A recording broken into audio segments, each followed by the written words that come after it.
Et si ça marche pas? Pas sûr qu'on soit réellement posé la question, grisé par un constat commun. L'équilibre de notre balance s'était stabilisé autour de cette conclusion. On avait envie de vivre tous les quatre. Alors la machine était lancée. Ma chérie a donné la dédite de son appartement. J'ai mis en location celui que je venais d'acheter. Fin prêt pour cette nouvelle maison, cette nouvelle vie. Oui, mais si pour la moindre raison nous décidions de revenir en arrière, quelles auraient été les conséquences? Aucun de nous deux n'avait les moyens d'assumer seul cette maison. Il aurait fallu que ma chérie trouve à nouveau un appartement pour eux trois.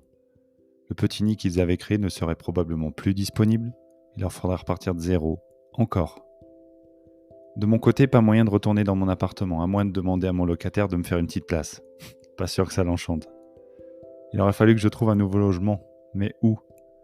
Retourner vivre à 1 heure de route ou rester dans les parages? Serais-je heureux seul ici? Les enfants auraient-ils encore envie de me voir?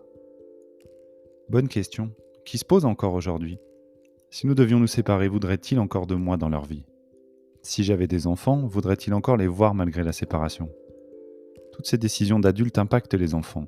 Ils s'attachent à de nouvelles personnes qui entrent dans leur quotidien mais qui peuvent en ressortir aussi rapidement. Quelles conséquences sur leur construction, leur bien-être? J'ai toujours entendu dire que les enfants s'adaptent facilement. Est-ce une raison pour penser qu'ils peuvent tout encaisser? Depuis des mois, ils ont vécu séparation, garde alternée, déménagement, maman avec son chéri, papa avec sa chérie et ses enfants. Ça fait beaucoup d'infos. Aurait-il fallu procéder différemment?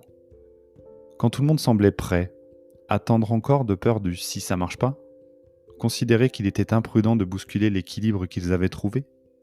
Nous, adultes, aurions-nous supporté longtemps cette situation? Alors on a juste suivi notre cœur et notre intuition, en tenant compte des réactions des enfants.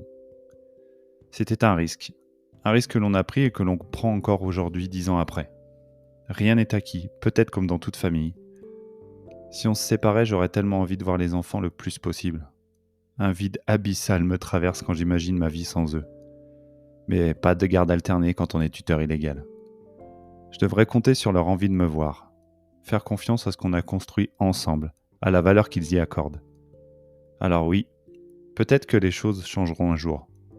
Aujourd'hui, je me dis simplement « Et si, ça marche, pas après pas ».